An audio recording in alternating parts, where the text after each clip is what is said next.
Coucou tout le monde! Alors apparemment, les vidéos des énergies mensuelles ont manqué à plusieurs d'entre vous. Alors me voici de retour pour vous parler des influences Feng Shui de ce mois de janvier qui va clôturer l'année solaire du bœuf. A tout de suite!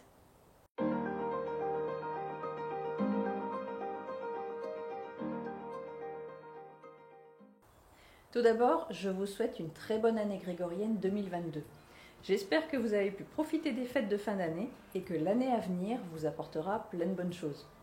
Ensuite, je vais faire un aparté sur les projets que je suis en train de développer sur YouTube et sur mon site. Donc si vous souhaitez aller dans le vif du sujet des énergies du mois de cette vidéo, vous pouvez cliquer sur le chapitre suivant directement dans la description qui s'appelle La tendance du mois. Alors oui, j'ai fait moins de vidéos ces derniers temps. La raison est que la fin d'année n'a pas été aussi calme que ce que j'avais prévu sur mon planning. Ce qui a du coup débordé sur les sessions YouTube et a chamboulé un petit peu tout ça. Donc vous m'avez écrit pour me dire que les vidéos mensuelles vous manquaient, donc j'essaierai de vous en redonner régulièrement, même si je n'ai pas envie de vous donner non plus que ça, car je souhaite continuer à vous faire découvrir les façons de pratiquer en Feng Shui, mais aussi en Qimendongjian, qui est un outil que j'aime beaucoup personnellement, et aussi en astrologie chinoise. Mais je me suis rendu compte qu'on ne parle pas assez de la part de l'homme, la chance de l'homme, qui a un très gros impact sur nos vies forcément. Donc j'ai pu observer à de nombreuses reprises que lorsqu'une personne n'est pas prête ou qu'elle a certains blocages sur sa personne, elle ne verra pas les opportunités. Donc je prévois de développer un peu cet aspect-là et probablement aussi d'autres techniques énergétiques que j'ai parfois utilisées en dehors de la science même du Feng Shui. Donc bref, beaucoup de choses à venir. Et sachant en plus que je suis en train d'écrire les premiers modules d'un cours sur le Feng Shui qui devrait, je l'espère, sortir d'ici quelques mois. J'en parlerai bien sûr sur YouTube à ce moment-là, donc n'hésitez pas à vous abonner à la chaîne si ce n'est pas déjà fait, mais aussi via la newsletter de mon site. J'ai déjà 2-3 cours sur mon site, donc vous pourrez retrouver le lien dans la description. Et je pense que ma prochaine vidéo sera justement sur la formule qui s'appelle « Les 5 fantômes apportent les trésors », qui est une formule avancée par contre en Feng Shui. Et je tiens également à vous remercier. Au moment où je tourne cette vidéo, vous êtes 822 à vous être abonnés à la chaîne. Et c'est juste énorme pour moi. Le palier des 1000 abonnés approche grâce à vous. Et quand celui-ci sera atteint, j'organiserai un petit concours avec un cadeau à la clé. Et vous en saurez plus dans les prochaines vidéos. Bon, nous allons maintenant attaquer le thème de cette vidéo avec la tendance du mois.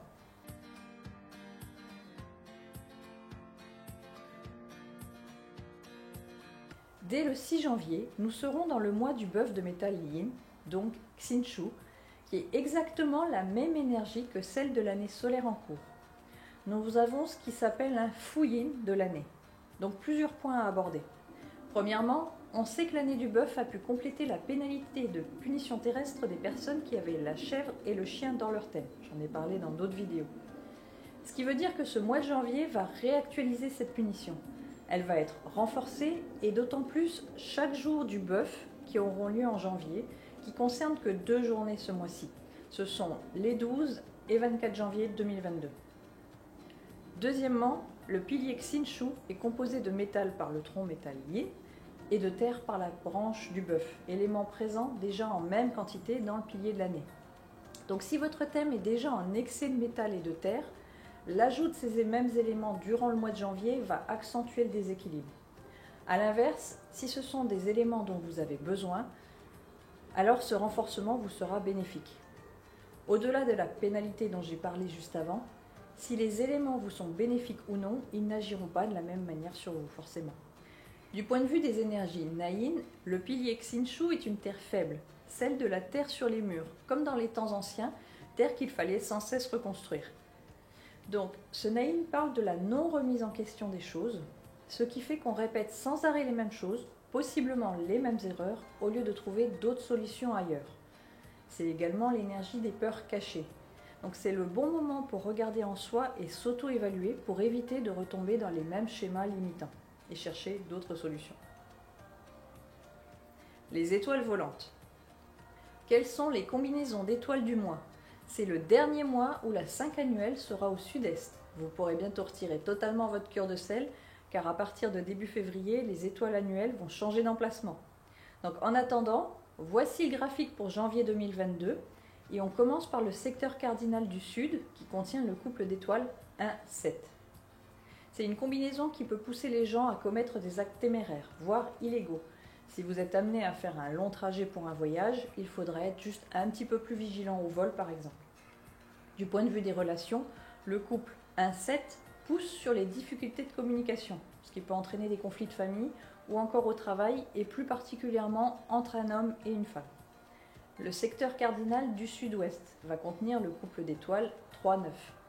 Elle amène du talent et de l'ingéniosité, mais attention de ne pas tomber dans le côté ruse et manipulation.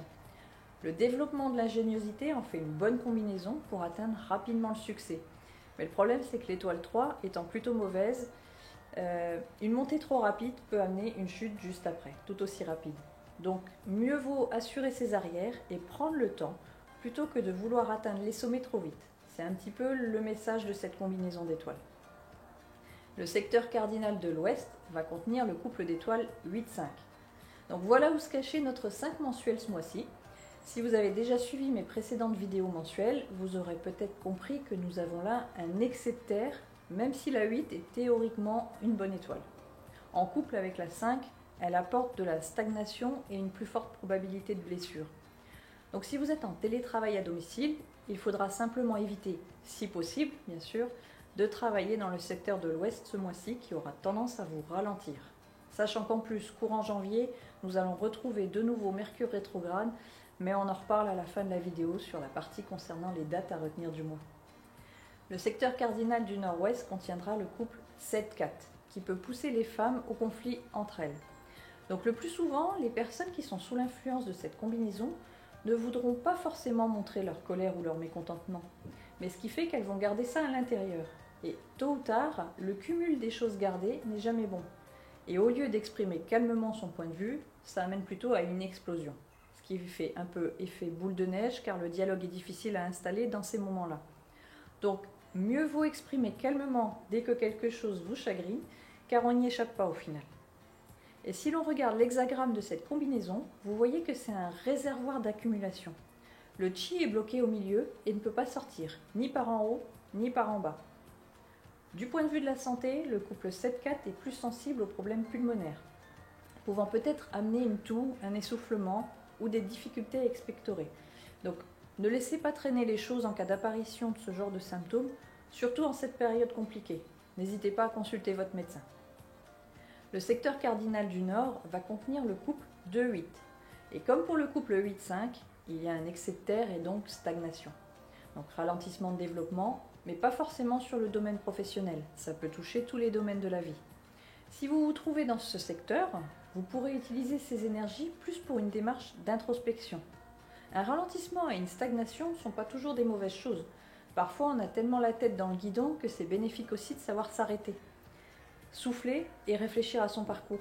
Donc ça permet de trouver de nouvelles opportunités parfois, là où on n'avait pas le temps d'y penser avant. Donc reculer pour mieux sauter et aller encore plus loin. Quand la vie vous entrave, c'est parfois pour mieux vous aider à trouver votre chemin. Donc soyez à l'écoute de vos intuitions. Le secteur cardinal du nord-est contiendra le couple 9-6. C'est une combinaison qu'on avait croisée il y a quelque temps et son influence pousse à défier l'autorité de manière générale. Donc un enfant qui défie son père, des employés qui refusent d'obéir à leur chef, etc. Les dirigeants manquent de crédibilité et de pouvoir pour contrôler une situation. Attention aussi aux éventuelles difficultés respiratoires. Ça revient de temps en temps ce mois-ci. Donc même conseil que juste avant, ne laissez pas traîner les choses ni les s'envenimer. On passe au secteur de l'Est avec le couple 4-1 qui est bénéfique dans la recherche de relations amoureuses, à condition que vous n'ayez pas de chat dans l'environnement extérieur à l'est de la maison. C'est aussi une bonne combinaison pour l'intelligence et elle peut apporter la réussite scolaire. Elle sera très utile aux personnes qui sont dans les domaines littéraires, le journalisme ou les relations publiques. Et si ce sont vos domaines, essayez d'utiliser le secteur de l'Est régulièrement pour bénéficier de ces influences. Nous arrivons enfin au secteur sud-est. Donc réjouissez-vous, c'est le dernier mois où il sera affecté par l'étoile 5 de l'année. Vous pourrez enfin retirer votre cure de sel à la fin du mois de janvier. Alors par contre, en attendant, la combinaison formée est 5-2, donc double étoile terre, toutes deux négatives puisque la 2 a mauvaise réputation pour la santé jusque fin 2023. L'avantage, c'est que le traitement de métal est valable pour les deux étoiles. le métal affaiblissant la Terre, la combinaison complète sera affaiblie. Alors, à titre informatif, le couple du centre est la combinaison 6-3. Mais comme j'en ai souvent parlé auparavant, les étoiles du centre ne s'expriment pas. Donc, il n'y a rien à activer ou à corriger ici. Maintenant, on va passer à la sélection de dates du mois. Les dates du mois à retenir. Alors, pour faire un petit peu la météo du mois, on va retrouver notre très cyclique ami Mercure rétrograde qui va commencer le 14 janvier et finira le 4 février inclus, pile pour la nouvelle année solaire. Et comme toujours, c'est une période où il vaut mieux éviter de lancer de nouveaux projets car elle apporte généralement des retards, on a souvent droit aux pannes de toutes sortes, surtout si vous avez remarqué que certains de vos appareils commencent un peu à coincer, quand on se dit, vous savez, ça serait bien qu'ils tiennent encore un peu, méfiez-vous de l'arrivée de Mercure. Maintenant, les infos sympas.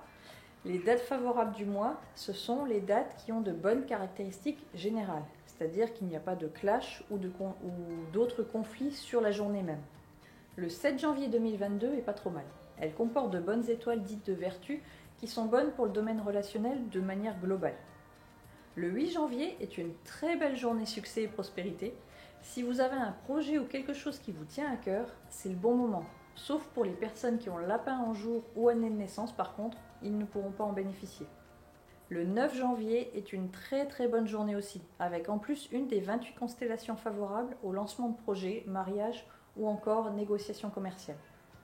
Le 10 janvier, nous avons vraiment des dates qui suivent ce mois-ci. Donc c'est une très bonne date aussi, très favorable au projet, à la prospérité, avec aussi une bonne constellation, donc profitez-en. Le 12 janvier est bonne, mais c'est aussi une journée qui triple l'énergie du bœuf. Donc attention à la pénalité de punition terrestre pour celles et ceux qui sont concernés.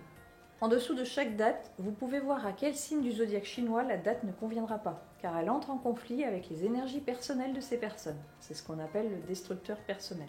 Il y a d'autres dates favorables pour une bonne météo énergétique, mais on se retrouve en période de Mercure rétrograde, qui peut atténuer le tout. Alors voici quand même les dates concernées pour les intéressés. Le 20 janvier, le 22 janvier, le 24 janvier et le 28 janvier. J'espère que cette vidéo vous a plu. N'hésitez pas à la commenter, liker et partager. Et on se retrouve très bientôt, c'est promis. Ciao, ciao!